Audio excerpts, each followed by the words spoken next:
fato. Evidência pode ser a palavra errada.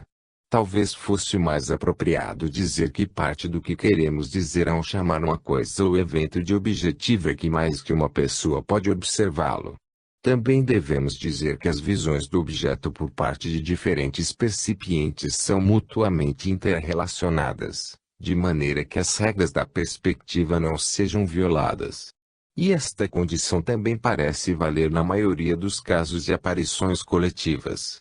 Há exemplos em que um espectro foi visto totalmente de frente pela pessoa que se confrontou com ele, de perfil direito, pela pessoa à sua direita, e de perfil esquerdo, pela pessoa a seu lado esquerdo.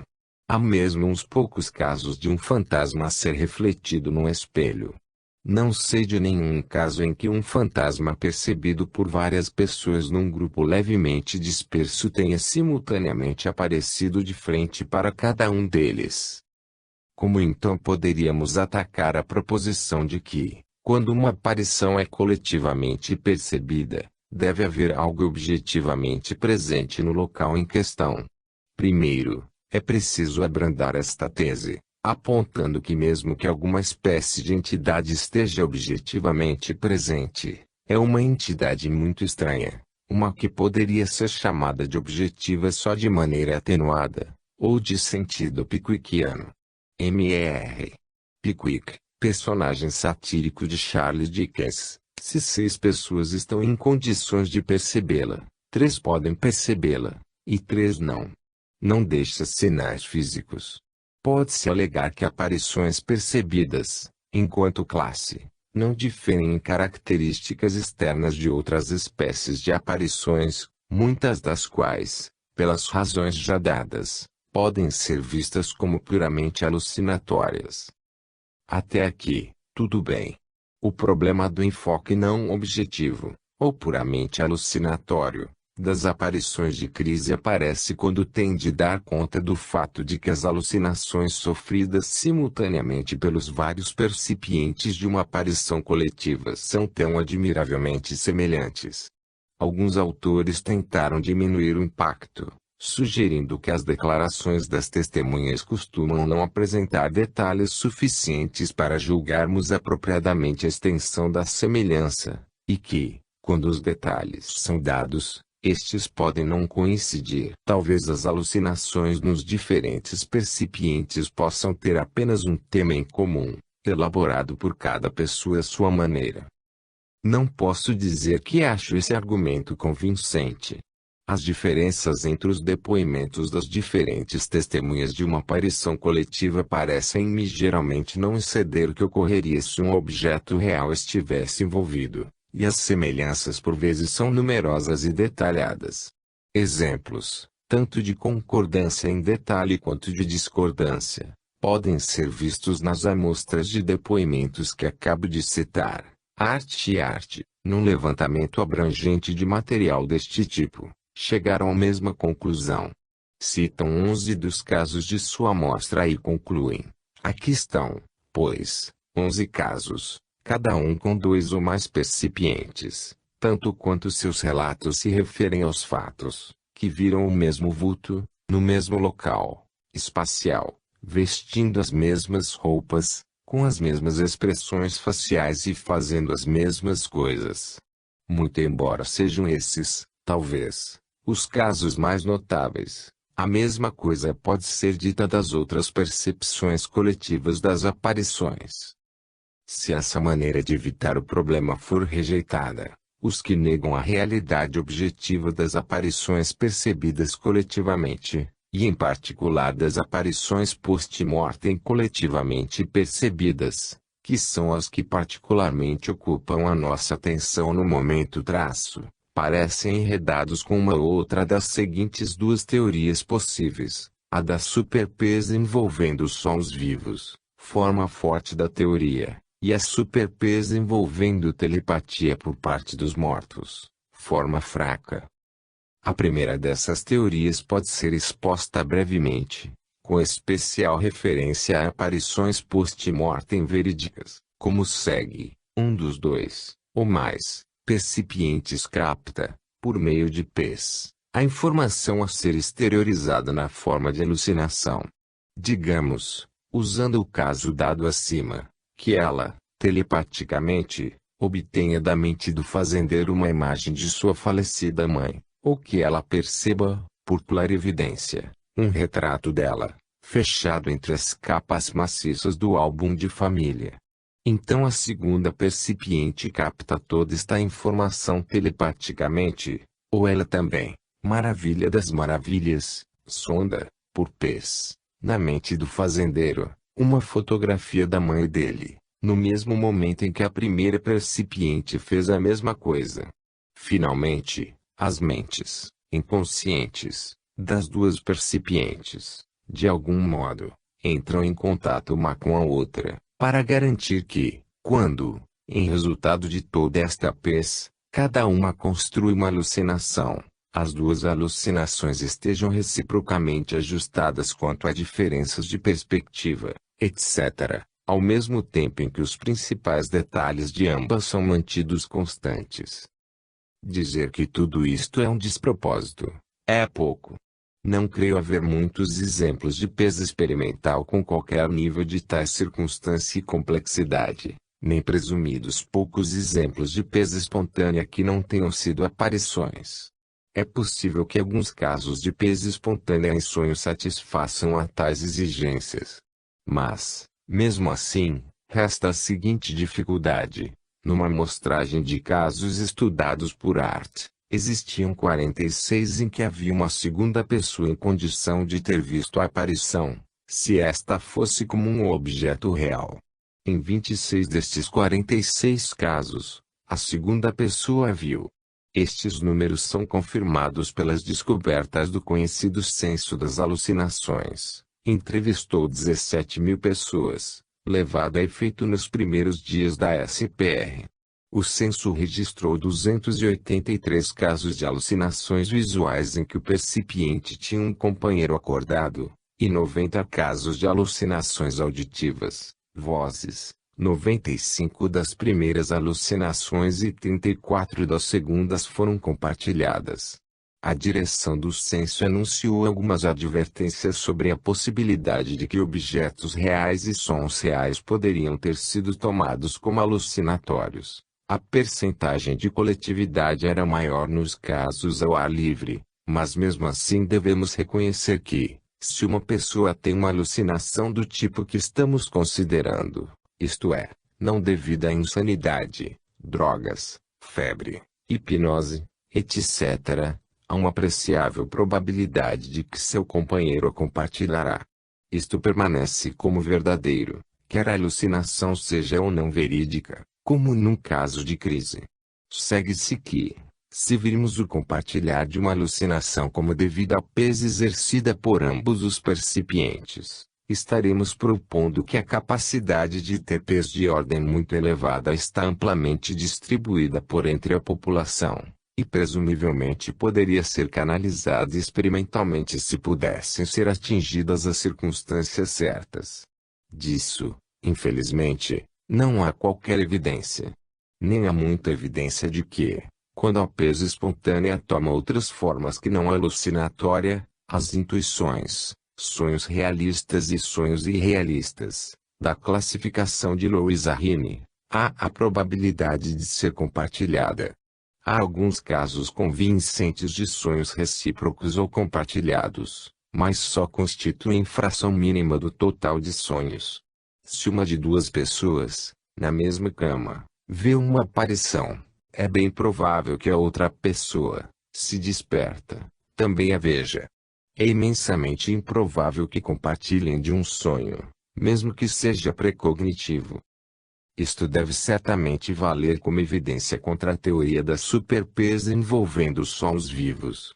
Ademais, está longe de estar claro o que, no estado atual da parapsicologia, pode ser tido como evidência em favor desta teoria. Acredita-se que as mentes inconscientes dos percipientes são capazes de se reunir para arranjar os detalhes, perspectivas, etc., de suas alucinações reciprocamente relacionadas. Este é um processo, em princípio, imperceptível. No exemplo que citei, precisamos supor que uma ou outra, ou ambas as moças, clarividentemente, observaram um retrato da mãe do fazendeiro, ou, telepaticamente, acharam um retrato na mente do fazendeiro. Não havia evidência que tal retrato existisse, ou que o fazendeiro tivesse pensado de modo especial em sua mãe naqueles dias. Talvez as moças tivessem desenterrado a imagem da mente inconsciente do fazendeiro, dos bancos de memória em seu cérebro. Nenhuma outra evidência que poderia lançar uma luz sobre tais proposições parece, no momento, incluída no âmbito da possibilidade. Certamente, evitando os becos sem saída como propus no capítulo 1, temos de descartar a teoria da superpes envolvendo só os vivos como teoria que, no estado atual de nosso conhecimento, não nos permite avançar. Suponhamos, então, que admitimos a atividade desencarnada em nossa teoria, e tentemos o enfoque das aparições coletivas que chamei de teoria da superpes envolvendo telepatia com os mortos. Esta teoria nos permitiria dizer que as moças obtiveram informação sobre a falecida mãe do fazendeiro por contato telepático com a velha senhora, e não por algum canal indireto. Mas será que esta suposição ajuda mesmo? Traz mais um peso morto à nossa teoria, na forma de um ser humano desencarnado, uma noção que está longe de ser elucidada. E somos assim deixados não só com uma telepatia de um grau que poderia ser muito bem chamada superpes entre as duas moças, e entre estas e a senhora morta, mas também com o problema de como as moças detectaram na mente da velha a imagem detalhada que viram. Se a velha estivesse pensando com saudades na velha casa, sua mente deveria estar presumivelmente cheia das memórias de andar pelos quartos, olhando pelas janelas, etc., e não de imagens de uma terceira pessoa de como ela se pareceria andando ou sentada ou de pé. Suponhamos, como em numerosos casos, que a aparição coletiva fosse a de um animal, como um gato. Poderíamos supor seriamente que as várias testemunhas construíssem alucinações semelhantes dele exteriorizando a informação captada por contato telepático com seu espírito sobrevivente, à medida que o animal revivesse as memórias agradáveis de vagar pela casa ou no jardim. Esta teoria tem todas as dificuldades da anterior, e mais alguns problemas especiais seus. Apenas que os proponentes da teoria da alucinação são forçados a invocar, para explicar os casos de percepções coletivas, é tão complexa, tortuosa, detalhada e tão desamparada por qualquer evidência empírica independente que se poderia ser tentada reverter a suposição de que alguma entidade de um tipo ainda não compreendido esteja objetivamente presente no local onde a aparição é vista. Mas nenhuma quantidade de evidências sobre a presença objetiva de tal entidade ressuscitaria a teoria animista grosseira que discuti no capítulo anterior. Assombrações.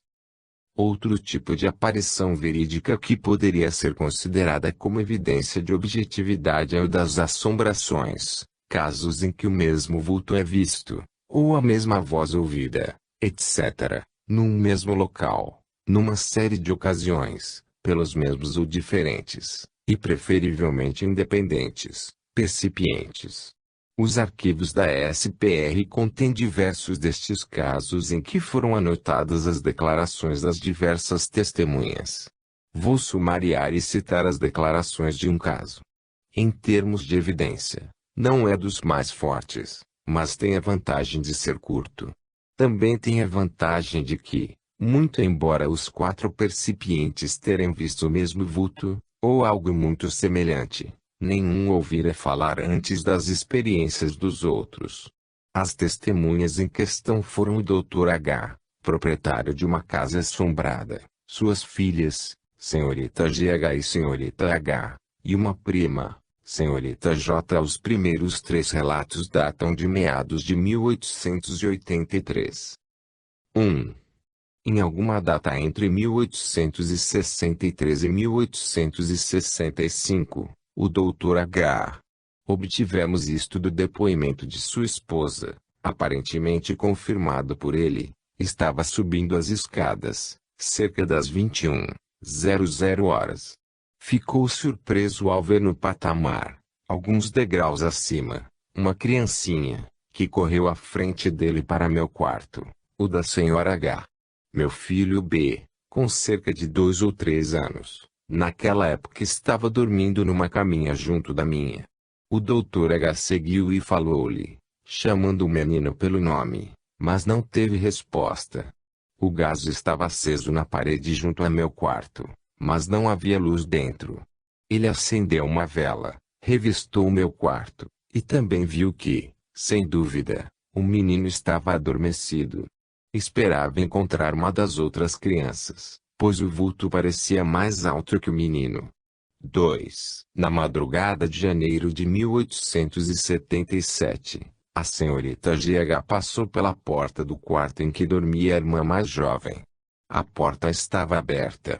Segurando a maçaneta, ia fechá-la. A porta abria para dentro, quando me surpreendi com o vulto de uma criança, no ângulo formado por um armário contra a parede, a meio metro da porta. Pensando que era minha irmã, exclamei, "Oh, M, você não devia me assustar assim." E fechei a porta, mas, no mesmo instante, antes de ter tempo de largar a maçaneta, abri de novo, na certeza de que não poderia ser minha irmã, e, de fato, ela estava dormindo na cama tão longe da porta que não seria possível para ela ter cruzado da porta até sua cama no pequeno intervalo de tempo em que a fechei a porta. No canto em que a criança estivera, não havia nada, e achei que tinha visto um fantasma, pois subitamente fui tomada de um sentimento de horror que não poderia ter sido causado por nada imaginário. A criança era morena, cabelos e olhos escuros, e um rosto oval fino. Não era branca, como vista pela senhorita A, mas olhou tristemente para mim, como se perturbada. Se fosse uma criança viva, pensaria ser uma que não gostasse nada da irresponsabilidade e descuido da infância, mas cuja jovem vida, ao contrário, estivesse cheia de preocupações prematuras. Sua idade poderia estar entre 9 ou 10 anos. Não pude discernir suas roupas, pois só consegui ver sua cabeça e rosto. A sua expressão foi o que mais me impressionou. Eu a vi tão vividamente que, se pudesse desenhar, creio que faria uma representação acurada, mesmo agora, depois de 5 anos. 3. A irmã mais velha da senhorita H, depois senhora A, teve experiência similar, apenas alguns minutos depois. Olhando para o quarto vazio da senhorita GH, vi um pequeno vulto de branco, perto de uma mesa. Isso deixou-a tão nervosa que saiu correndo pelo quarto. 4. O depoimento da senhorita J refere-se a uma experiência em julho de 1879. Primeiro apareceu em Notes Adquiridas, Anotações e Dúvidas, de 20 de março de 1880. Ela foi acordada, perto do nascer do sol, porque a porta de seu quarto estava sendo aberta, fechada, e de novo aberta. Quase ao mesmo tempo que a porta abriu pela segunda vez, assustei-me um pouco com o farfalhar das cortinas de um armário de pendurar, que ficava ao lado da cama. O farfalhar continuou, e fui tomada de um sentimento muito desagradável, não exatamente de medo, mas de uma sensação sobrenatural de não estar sozinha. Tive essa sensação por alguns minutos, quando vi ao pé da cama uma criança de 7 ou 9 anos de idade. A criança parecia estar sobre a cama, e veio flutuando para mim, enquanto eu estava deitada. Era o vulto de uma menina de camisola, menina de cabelo escuro, e rosto muito pálido. Tentei falar-lhe, mas não consegui. Ela veio devagar até a cabeceira, e então vi seu rosto claramente. Ela parecia em dificuldades, suas mãos estavam cruzadas e seus olhos estavam voltados para cima em ar de súplica, um olhar quase agonizante. Então, descruzando lentamente as mãos, ela tocou-me no ombro. A mão era fria como gelo, e enquanto eu tentava falar-lhe, ela se foi. Senti-me mais assustada depois que a criança se foi do que antes. e comecei a ficar ansiosa pela hora em que a criança aparecesse. 5. No começo de 1885, o Dr. H. informou ter ouvido numerosas séries de batidas pela casa, para as quais não conseguiu oferecer explicações normais. Não parece que mais alguém as tenha ouvido. A senhora H. acredita que a aparição tenha sido a de uma menininha, J.M., que morrera naquela casa em 1854. Ela lembrava-se dela como tendo belos olhos escuros, cabelos negros, rosto oval e uma tez morena pálida. Esta criança morrera no quarto em que a senhorita H. viu. No momento de sua morte, este quarto era a da casa ao lado. As casas foram subsequentemente unidas, e as outras 3 aparições não ocorreram na parte da casa em que a criança vivera. É inusitado encontrar um caso em que hajam estas bases, mesmo que limitadas, para identificar a aparição com uma certa pessoa morta. Na literatura, porém, há numerosos casos em que a aparição foi vista mais frequentemente, e em que os testemunhos são mais complexos e mais recentes. A interpretação óbvia destes casos, óbvia, pelo menos, para pessoas não contaminadas pelas sofisticações dos parapsicólogos, é certamente animista. A sugestão de que na casa em questão encontra-se, pelo menos de tempos em tempos, uma entidade peculiar quase física, a ser identificada como associada a alguma pessoa morta que antes morou ali. Mas a objeção a ser oferecida à teoria animista neste contexto é a mesma, e igualmente insuperável, que se espalham por outros contextos, e não vou me aprofundar nisto.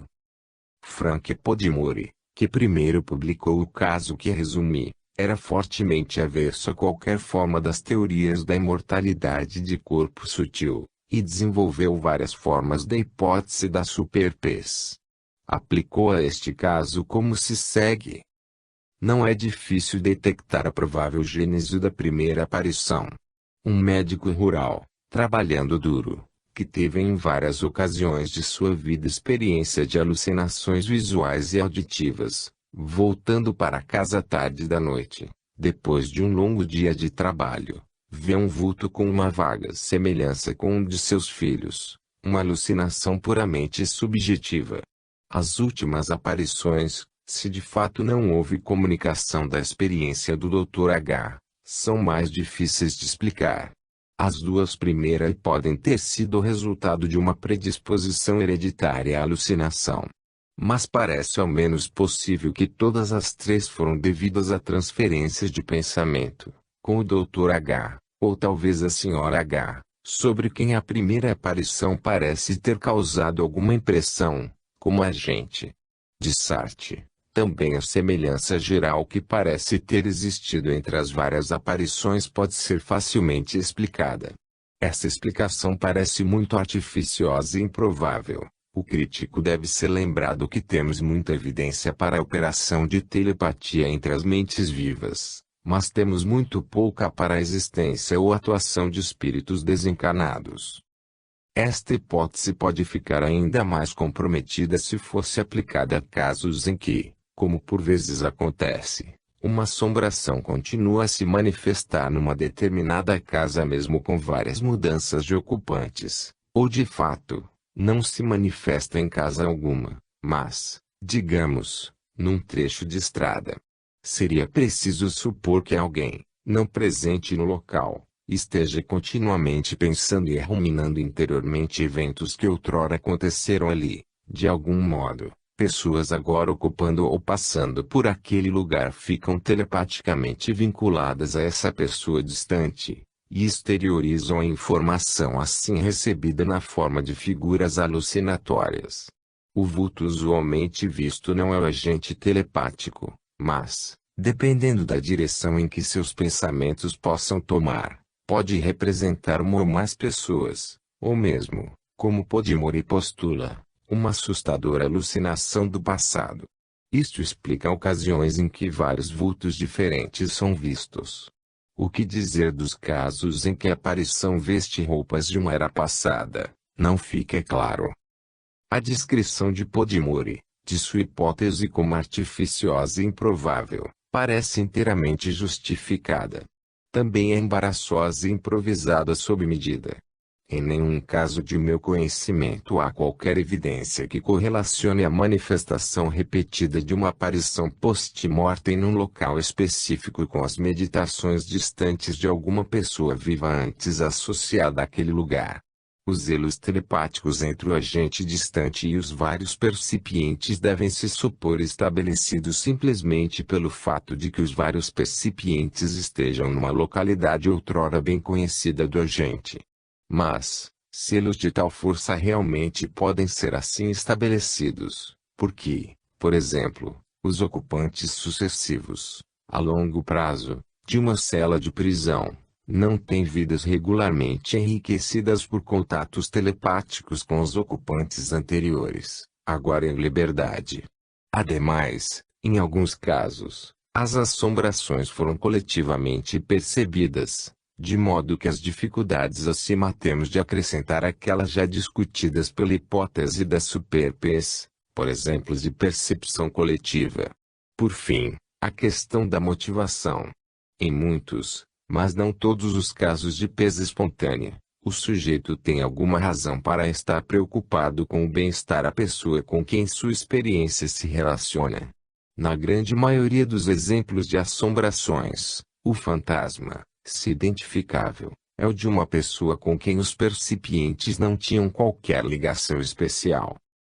As várias dificuldades com que se defronta a superpes aplicada a assombrações são, parece-me, em nada diminuídas se substituirmos pela ação telepática de alguma pessoa viva desconhecida, a de uma pessoa morta que já viveu no lugar em questão.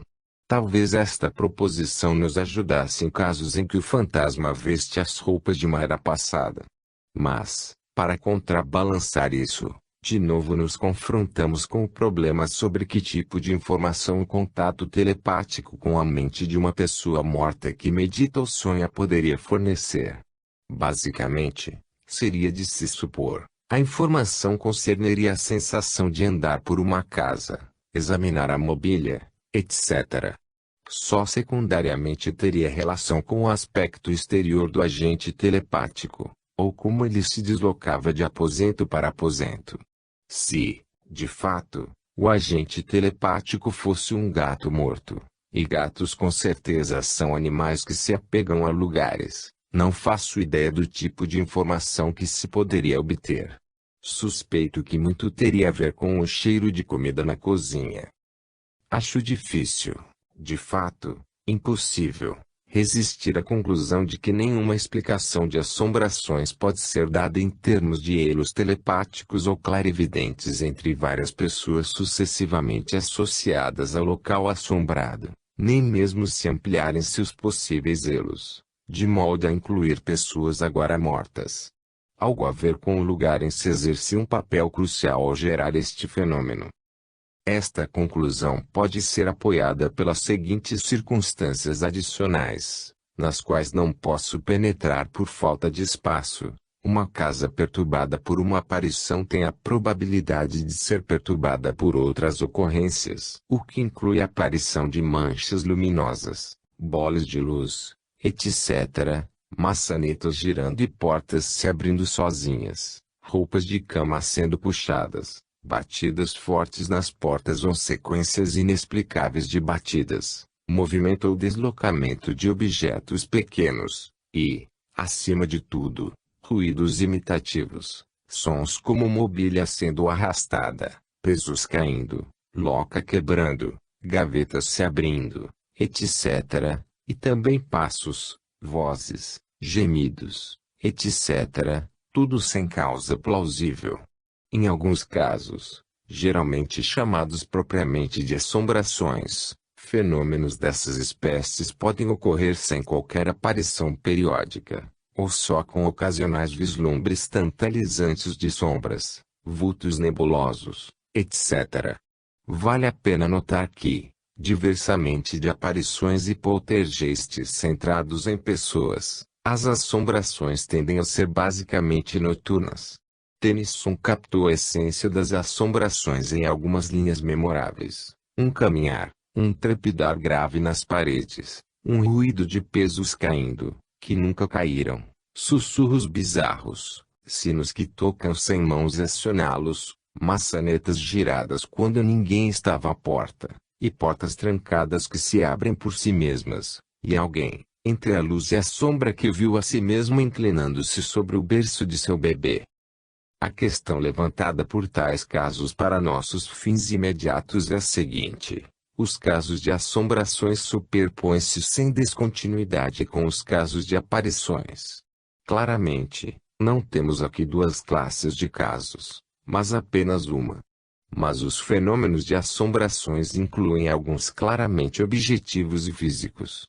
É como se casas assombradas, além de serem visitadas por fantasmas, fossem os playgrounds de invisíveis mas fisicamente localizadas ações de inteligência limitada e tendências maliciosas. Como este fato influencia a teoria de que as aparições são alucinações, e que quando uma é vista, não há nada ali, objetivamente. A resposta de muitos parapsicólogos tem sido negar que os fenômenos aparentemente físicos de assombrações sejam realmente físicos. Se não são suscetíveis de explicações ordinárias, então devem ser alucinatórios, assim como são alucinações os vultos vistos. Esta proposição aumenta grandemente a pressão daquele balão já demasiado cheio, o da teoria da superpes. Pois agora precisamos dizer não só que as aparições são alucinações geradas por processos complexos de peso envolvendo os ocupantes passados e presentes da casa, mas que os passos, ruídos, portas se abrindo, batidas, etc., todos, acrescentemos, podendo ser coletivamente percebidos, têm origem similar. Argumentei extensivamente alhures contra esta posição e não vou recapitular meus argumentos aqui. Simplesmente apontarei que casos de assombrações, que se superpõem num extremo a casos de aparições puras, confundem-se no outro extremo com casos tão marcados por fenômenos físicos que muitas vezes foram classificados como poltergeists, a despeito do fato de não estarem centrados em torno de nenhum agente óbvio de poltergeist. Ora, se de fato há uma tendência para os lugares frequentados por uma aparição para serem também cenas de acontecimentos físicos peculiares do tipo indicado, isto deve certamente reforçar a opinião de que aparições são ou não produzidas por entidades ou fatores localizados e objetivos. Pois, nem aparições nem casas perturbadas são tão comuns que possamos ver associações relativamente frequentes ou sobreposições entre os dois tipos de fenômenos como devidos ao acaso. O que quer que produza um conjunto de fenômenos deve também ser instrumento da produção do outro. E nas assombrações os efeitos aparentemente físicos mostram todo o sinal de serem objetivos e localizados, e de ter uma fonte localizada. Permitam-me agora sumariar a conclusão geral a ser tirada da discussão precedente das três classes de caso que separei para exame especial, neste capítulo. A teoria da alucinação, combinada com o que chamei de forma forte da hipótese da superpes, a que eu admite telepatia com os mortos, parece-me insustentável. É forçada, não só por postular pes de uma extensão e complexidade que não tem base, mas também por fazer pressuposições ad hoc sobre processos psicológicos e peculiares nos percipientes e presumíveis agentes, ou transmissores. O fracasso da forma forte da superpes pareceria abrir a porta à hipótese da imortalidade. Em certos casos, incluindo alguns mais notáveis que aqueles, por motivos de espaço, tive de restringir meus exemplos. Informações desconhecidas do percipiente, mas conhecidas do morto, foram transmitidas, e objetivos mais apropriados ao morto do que a qualquer outra pessoa viva foram manifestados. Se não somos capazes de explicar estes fatos em termos da forma da superpes, certamente precisamos nos voltar para alguma forma da teoria da imortalidade.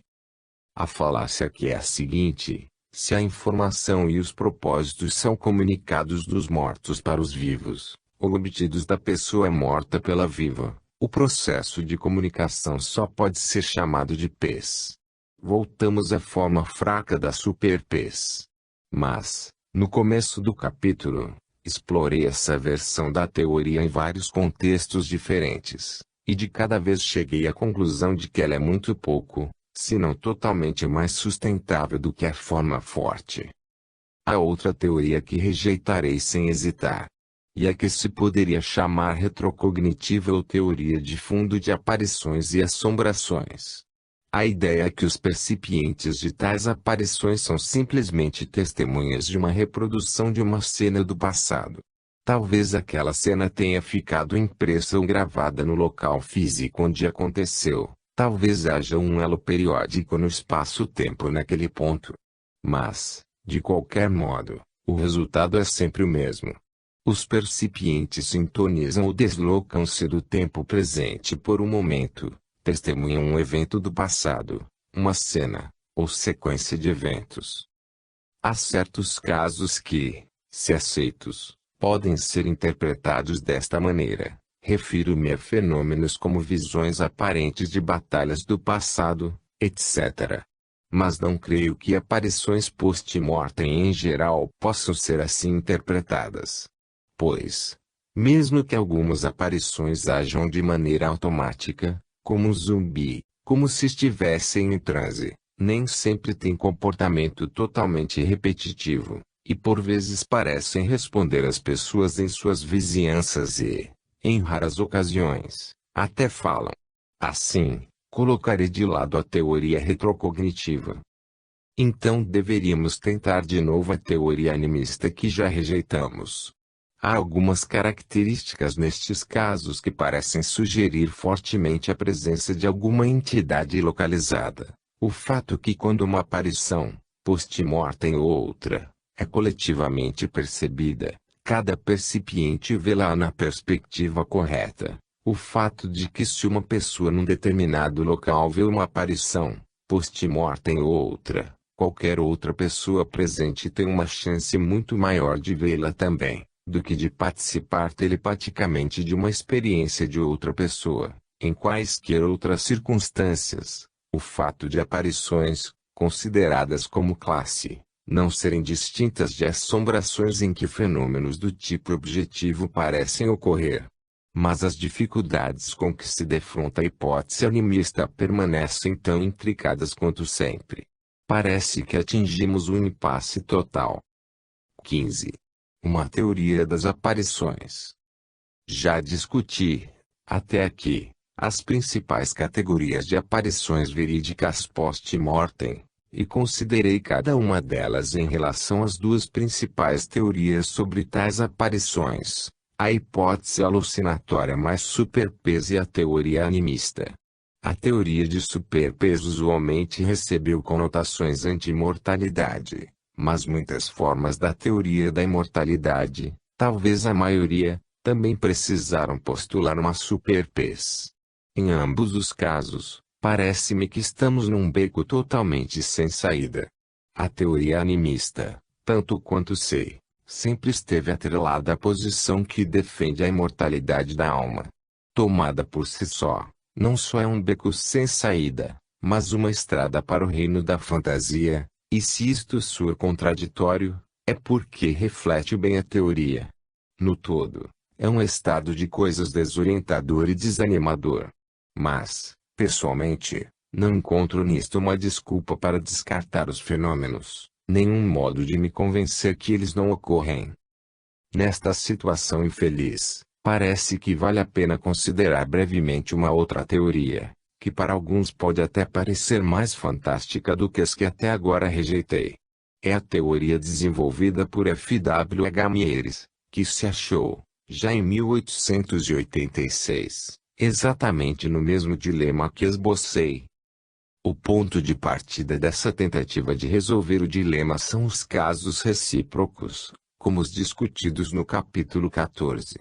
Ele propõe que quando um projetor voluntário ou involuntário vê uma cena distante, como de um ponto dentro ou confrontando com a cena, e obtém informação correta sobre ela, pode haver uma modificação real do espaço no ponto onde ele considera estar.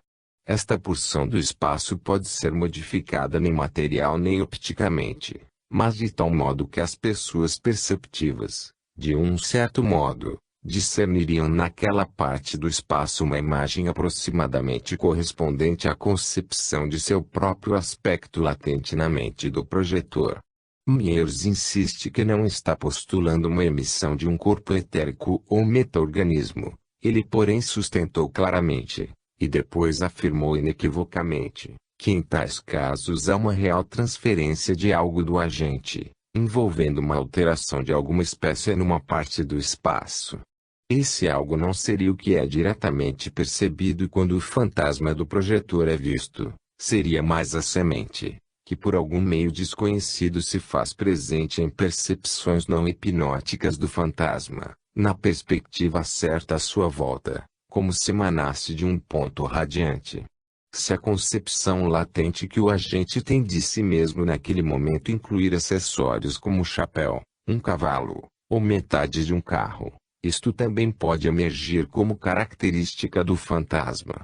Casos em que uma voz é ouvida poderiam ser tratados analogamente. Aqueles outros tipos de aparições verídicas de vivos, em que o projetor não traz de volta qualquer lembrança da sua excursão, como nos casos de chegada, em que o vulto chega à cena imediatamente antes de seu original. Myers trata-os mais ou menos como exemplos imperfeitos do antecedente. Ele supõe haver alguma espécie de excursão, mas que o projetor não consegue lembrar-se dela, por ser um estado dissociado ou onírico da personalidade. De acordo com Myers, tal atividade mental dissociada ou subliminal acontece conosco todo o tempo. Em alguns casos, o fantasma de uma determinada pessoa viva foi visto repetidamente. Myers descreve tais pessoas como tendo uma diátese psicorrágica, literalmente, uma capacidade de deixar a alma escapar. Não é de surpreender que este termo não tenha pegado, mas o fato é razoavelmente fundamentado. Eu mesmo cheguei a conhecer bem uma pessoa, membro da SCPR, cujo duplo fora anteriormente visto e ouvido muitas vezes. Myers não aplica extensivamente sua teoria a aparições de crises, muitas das quais, ele pensa, podem ser alucinações ordinárias, mas ele propõe que ela pode ajudar nos casos de crises, e outros, em que a percepção coletiva, ou b, o vulto é visto por um circunstante e não pelo destinatário. Em relação aos casos da primeira espécie, Myers diz, quando duas ou três pessoas veem o que parece ser o mesmo fantasma no mesmo lugar e ao mesmo tempo, isto significa que aquela parte do espaço de algum modo foi modificada.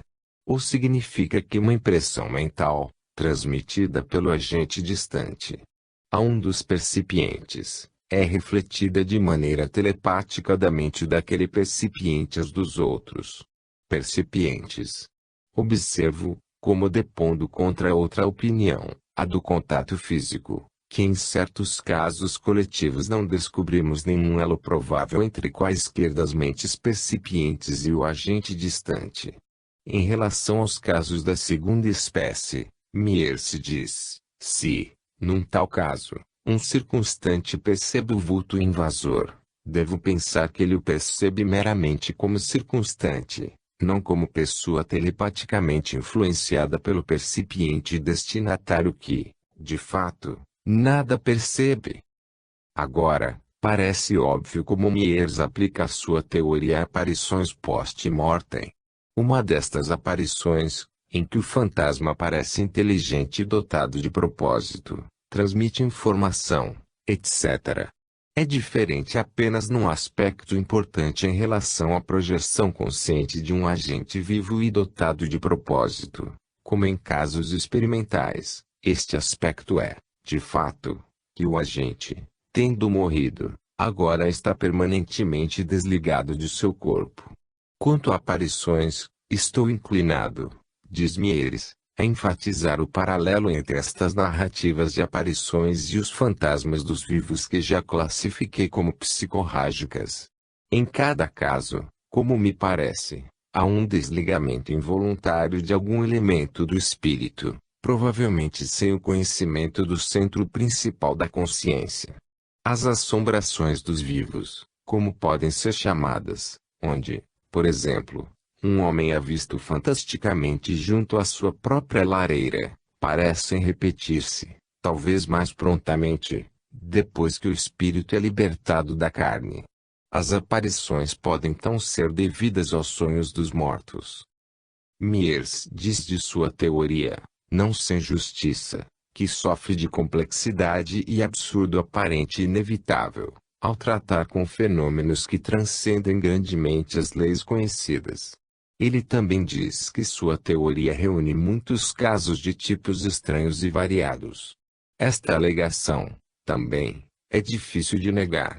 Mas antes de tentar avaliar a teoria, proporei algumas revisões, se maiores ou menores, dependendo do ponto de vista de cada um. Elas têm o efeito de desbastar suas pressuposições básicas.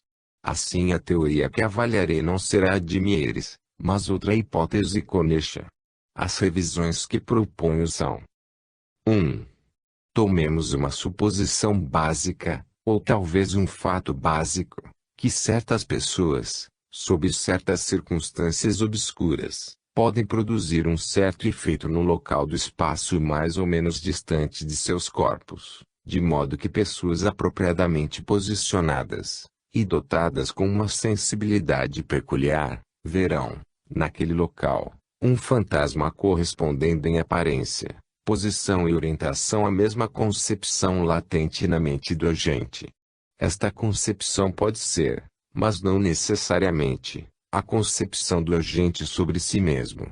Afinal, se um agente pode gerar um fantasma de si mesmo sentado num cavalo, ou guiando um carro, porque ele, nas mesmas circunstâncias, não geraria um fantasma só do cavalo, ou só do carro, ou mesmo de outra pessoa que não ele mesmo.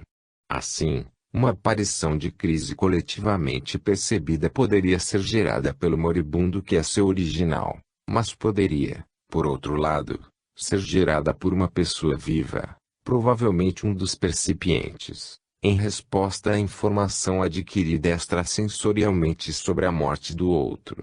Poderíamos mesmo divisar, nas linhas dessa explicação, uma tese sobre as aparições de animais, ou aparições insólitas ou grotescas, não humanas ou sobre-humanas, com as quais a maioria dos parapsicólogos não se atreveria a comprometer sua respeitabilidade científica. Analogamente, seria possível tentar explicar todos os casos de aparições verídicas dos mortos dessa maneira, como geradas por uma concepção latente na mente de alguma pessoa ainda viva que meramente medita sobre o morto em questão. Assim, a teoria explicaria aparições em termos da imortalidade ou não. Sua tendência geral, como Mier sustenta, é pela imortalidade, pelas seguintes razões. Nos casos de aparições post-mortem verídicas, o gerador do fantasma não pode, ao menos usualmente, pela teoria de Mieres, estar entre seus percipientes. Pois, na extensão em que a aparição é verídica, ao conter detalhes e transmitir informação desconhecida das testemunhas, representa uma pessoa que estas não conheciam, persegue um objetivo que estas, conscientemente, não têm, etc. Não pode, presumido que lhes recusemos poderes de superpes, representar uma concepção da mente de qualquer dos percipientes. Se qualquer um, que não o original falecido do fantasma, gera o fantasma, deve ser alguma pessoa não presente no lugar e momento de sua aparição. Mas esta opinião não parece ser fácil de defender. Geralmente não surge um candidato plausível para este papel. Não há pessoa que se saiba estar pensando, divagando, ou lamentando o falecido com intensidade peculiar, ou que tivesse algum motivo poderoso para tentar gerar um fantasma de alguma pessoa, que não ele mesmo. B. Os casos em que uma pessoa gerou um fantasma visível aos outros, de alguém que não ela mesma, são raros, e não sei de um só em que o suposto gerador estivesse, ele mesmo, entre os percipientes. 2.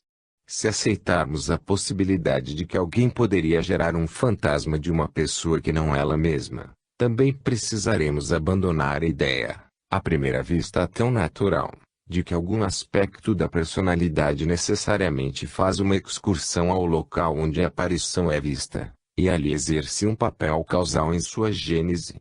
Se o vulto não precisa ser o da pessoa que o produz, esta ideia perde sua plausibilidade intuitiva, e, já de início, não concorda muito com os casos em que o presumível projetor não reteve a memória de sua excursão.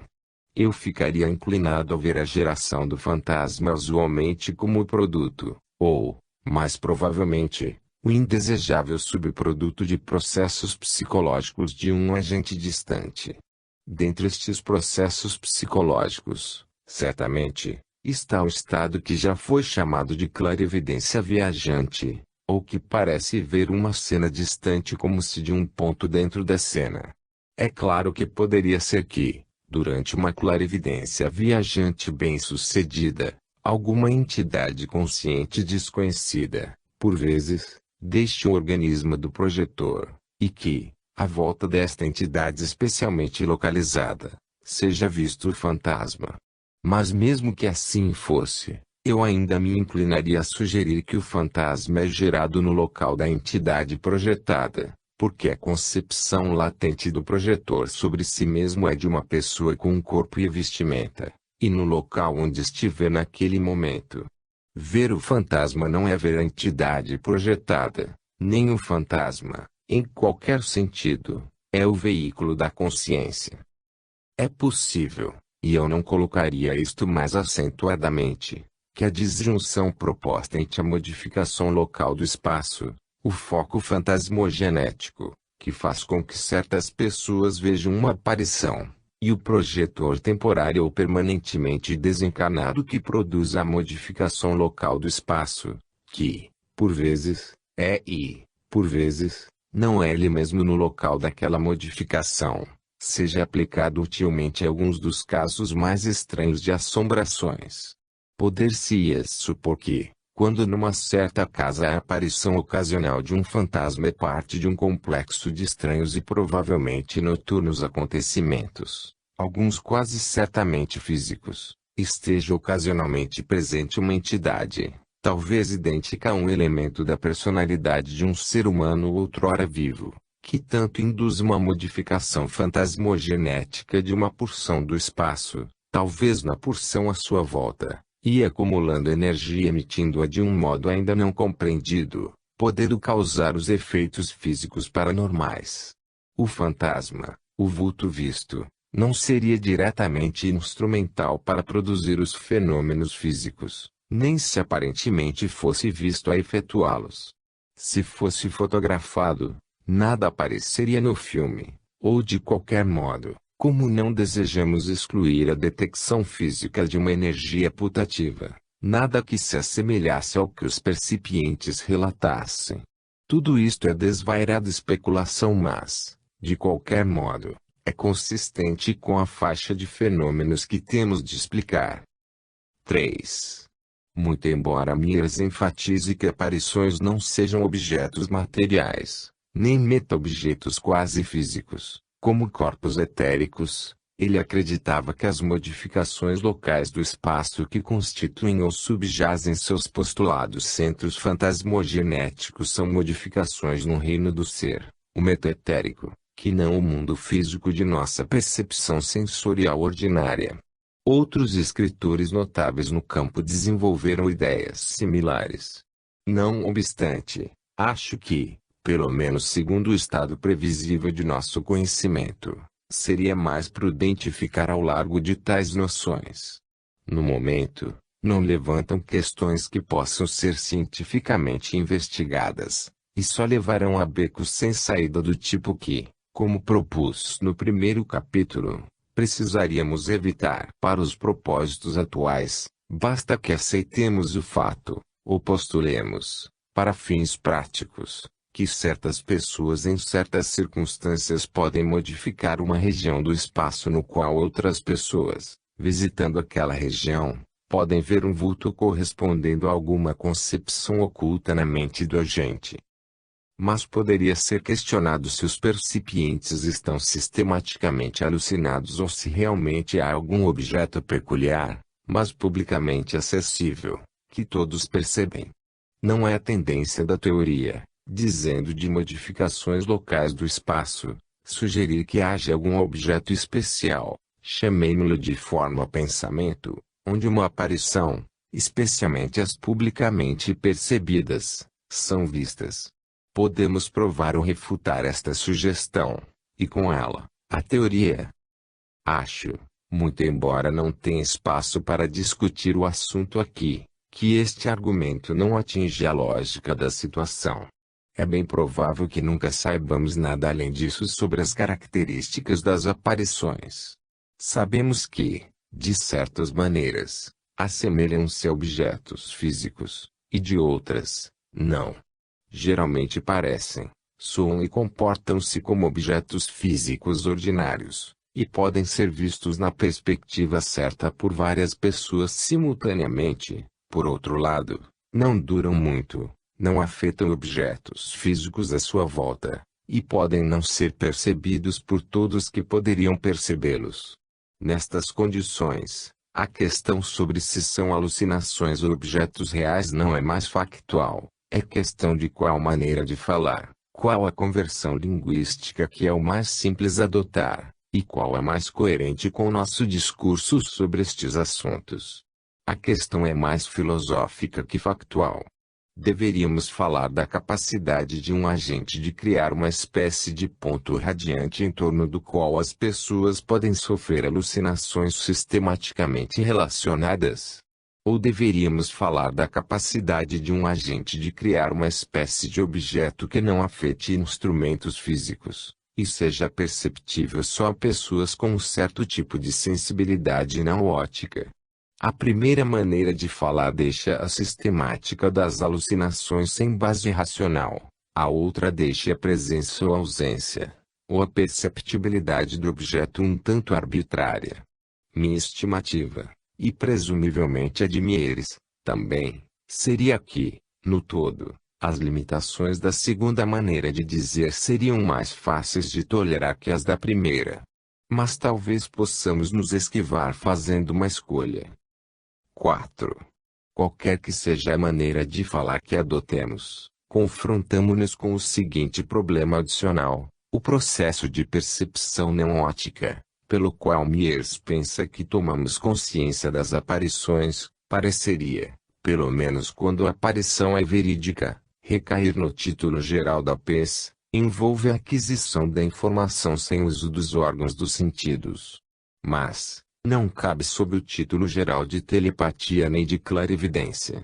As modificações locais do espaço que acarretam aparições podem ser causadas por concepções ocultas na mente do agente, mas de modo algum são concepções ou parte literal da mente do agente. As aparições são só os efeitos das atividades mentais do agente, como suas pinturas ou poemas.